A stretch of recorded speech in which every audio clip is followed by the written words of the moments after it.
क्या आपने कभी सोचा है कि हम जिस दुनिया में रहते हैं उसमें दाएं बाएं, आगे पीछे और ऊपर नीचे ही क्यों जा सकते हैं? मतलब हमारी दुनिया 3D यानी कि 3 डायमेंशन वाली ही क्यों है? क्यों ऐसा नहीं हुआ कि हमारे पास केवल 3 ही डायमेंशन है? 2 क्यों नहीं, या 4 से ज्यादा क्यों नहीं? या फिर हमारे पास 10 से 12 दिशाएं क्यों नहीं है, सिर्फ 4 ही क्यों है? ये तमाम अहम सवाल हैं। सदियों से बड़े बड़े वैज्ञानिक इसे बस सच मानकर चलते रहे हैं, लेकिन किसी ने गहराई से यह नहीं पूछा कि हम दाएं और बाएं, आगे से पीछे और ऊपर से नीचे आखिर इन 3 डायमेंशंस में ही क्यों है। इस पहेली को सुलझाने का बीड़ा उठाया है पुणे के एक 19 साल के, जी हां 19 साल के युवा अन्वय शेवलकर ने। अन्वय ने एक ऐसी किताब लिखी है जिसका नाम है व्हाई स्पेस हैज 3 डायमेंशंस, जो आजकल विज्ञान की दुनिया में चर्चा का विषय बनी हुई है। यह किताब हमें इसरो के चंद्रयान मिशन से लेकर ब्लैक होल की गहराइयों तक लेकर जाती है और समझाती है कि ये 3 डायमेंशन हमारे ब्रह्मांड के लिए इतने जरूरी क्यों हैं। तो चलिए साइंस इंस्पायर के सेगमेंट में आसान भाषा में समझते हैं कि आखिर इस किताब में ऐसा क्या है जो विज्ञान की दुनिया में चर्चा का विषय बना हुआ है।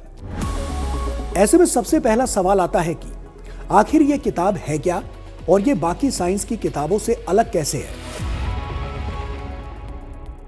सीधी बात यह है कि अन्वय की यह किताब दुनिया की पहली ऐसी किताब है जो पूरी तरह से इसी एक सवाल पर टिकी हुई है कि स्पेस के 3 ही आयाम यानी कि डायमेंशंस क्यों हैं। अक्सर हम जो विज्ञान की किताबें पढ़ते हैं वो विदेशी लेखकों की होती हैं और उनमें विदेशी वैज्ञानिकों की ही बातें होती हैं, लेकिन अन्वय ने इस किताब में भारत के बड़े बड़े वैज्ञानिकों जैसे अशोक सेन और शिराज मिनवाला के काम को दुनिया के सामने रखा है। यह किताब सिर्फ पढ़ने वाली पढ़ाई नहीं, बल्कि एक रोमांचक सफर की तरह है जो बताती है कि स्पेस कोई खाली जगह नहीं, बल्कि कुछ ऐसा है जो लगातार इन डायमेंशंस के जरिए खुद को बैलेंस किए हुए है। बीइंग एन एरोस्पेस स्टूडेंट, मैंने कक्षा 10वीं से ही बहुत ब्रह्मांड को समझने के लिए फिजिक्स और केमिस्ट्री की बुक्स पढ़ना शुरू कर दिया था और आज तक लगभग मैंने 60 से 70 किताबें पढ़े होंगे। And every book had one similarity, that is they used to start with a western context. और इनफैक्ट जब भी मैं बुक स्टोर जाता था there were used to be very less books written by Indian authors. So today when I see this book as an Indian, I'm really proud to see it because it is the first book on why space has 3 dimensions, that too on such a profound deep mystery of the universe. इस किताब के हिसाब से अंतरिक्ष के 3 आयाम होने के पीछे असली वैज्ञानिक कारण क्या है? अन्वय अपनी किताब में एक बहुत ही नया और अनोखा आइडिया देते हैं। वो कहते हैं कि अंतरिक्ष कोई खाली डिब्बा नहीं है, बल्कि ये क्वांटम उलझाव यानी कि क्वांटम एंटेंगलमेंट के धागों से बुना हुआ एक कपड़ा है। जैसे एक छोटे से चिप में बहुत सारी जानकारियां भरी हुई होती हैं, वैसे ही हमारा ब्रह्मांड भी सूचनाओं यानी कि इंफॉर्मेशन से भरा हुआ है, बना भी हुआ है। विज्ञान के हिसाब से 3 आयाम ही वो परफेक्ट नंबर है जिसमें ब्रह्मांड की सारी जानकारी एकदम सुरक्षित और सही तरीके से फिट हो सकती है। आसान शब्दों में कहें तो प्रकृति ने 3 आयाम इसलिए चुने क्योंकि इसी में हमारा ब्रह्मांड सबसे अच्छी तरह से काम कर सकता है। 3 डायमेंशन वाली थ्योरी पर वैज्ञानिकों का क्या मानना है? वैज्ञानिकों का मानना है कि अंतरिक्ष का 3 आयामी होना कोई इत्तेफाक नहीं, बल्कि जीवन और भौतिकी की स्थिरता के लिए एक अनिवार्य शर्त है, क्योंकि 3 से अधिक आयाम यानी कि डायमेंशन होने पर ग्रेविटी गुरुत्वाकर्षण इतना अस्थिर हो जाता है कि ना तो ग्रह अपनी कक्षा में टिक पाते और ना ही तारे बन पाते, जबकि 2 आयामों में हमारे शरीर जैसी जटिल जैविक संरचनाएं संभव ही नहीं होती। आधुनिक भौतिकी विशेष रूप से होलोग्राफिक सिद्धांत और क्वांटम उलझाव यानी क्वांटम एंटेंगलमेंट के आधार पर यह तर्क देती है कि अंतरिक्ष असल में बुनियादी सूचनाओं के आपस में जोड़ने से उभरता है, जहां 3 आयाम ही सबसे सटीक गणितीय ढांचा प्रदान करते हैं, जिसमें ब्रह्मांड की सूचनाएं बिना नष्ट हुए सुरक्षित और संतुलित रह सकें।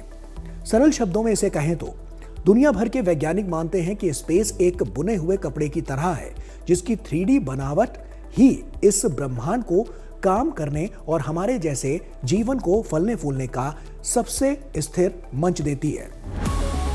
ब्रह्मांड, ब्लैक होल और क्वांटम को लेकर किताब में क्या खास है? मान लीजिए कि अगर आप इसरो में एक इंजीनियर हैं और चंद्रयान 3 जैसे मिशन की दिशा तय कर रहे हैं। किसी भी अंतरिक्ष यान की सही जगह बताने के लिए आपको सिर्फ 3 चीजें बतानी पड़ती हैं। जी हाँ, सिर्फ 3 चीजें। वो कितना आगे पीछे है, कितना दाएं बाएं है और कितना ऊपर और नीचे है। यानी हमारी पूरी दुनिया और अंतरिक्ष 3 दिशाओं या 3 डायमेंशंस में काम करते हैं। ये कहानी चंद्रयान 3 की ऐतिहासिक सफलता से शुरू होती है और फिर हमें आइंस्टीन के स्पेस टाइम, स्टीफन हॉकिंग के ब्लैक होल्स, क्वांटम फिजिक्स और होलोग्राफिक यूनिवर्स जैसे अद्भुत विज्ञान की दुनिया में लेकर जाती है। किताब समझाती है कि शायद स्पेस कोई खाली जगह नहीं बल्कि क्वांटम कनेक्शंस यानी कि बेहद सूक्ष्म अदृश्य रिश्तों से बना हुआ एक जाल हो सकता है। यानी अंतरिक्ष कोई स्थिर चीज नहीं बल्कि लगातार बनने वाली एक प्रक्रिया हो सकती है। इसमें भारतीय वैज्ञानिकों के योगदान को भी खास तौर पर दिखाया गया है, जिसमें सुब्रमण्यम चंद्रशेखर से लेकर आज के क्वांटम कंप्यूटर रिसर्च तक शामिल है। सरल शब्दों में कहें तो ये किताब ब्रह्मांड के छोटे बड़े रहस्यों को समझाने की कोशिश करती है कि हमारा ब्रह्मांड आखिर ऐसा क्यों बना है जैसा हम उसे देखते हैं। भारत को दुनिया का साइंस लीडर बनाने में इस तरह की किताबों का क्या रोल है? सच तो यह है कि जब हमारे देश का कोई युवा वैश्विक मंच पर खड़े होकर ब्रह्मांड के बुनियादी नियमों पर बात करता है तो पूरी दुनिया का नजरिया बदल जाता है। अन्वय की ये किताब साबित करती है कि भारत अब सिर्फ मिशन भेजने वाला देश नहीं रहा बल्कि हम दुनिया को ज्ञान देने वाले देश भी बन रहे हैं। ये हमारे नेशनल क्वांटम मिशन और भविष्य के अंतरिक्ष अभियानों के लिए एक नई जान फूंकने जैसा है। यह किताब हमें यकीन दिलाती है कि आने वाले समय में विज्ञान की सबसे बड़ी खोजें भारत की ही किसी लैब या किसी भारतीय दिमाग से निकलेंगी। यानी साफ है कि यह किताब सिर्फ अंतरिक्ष की कहानी ही नहीं सुनाती बल्कि इंसान को ब्रह्मांड के सबसे बड़े रहस्यों से रूबरू भी कराती है।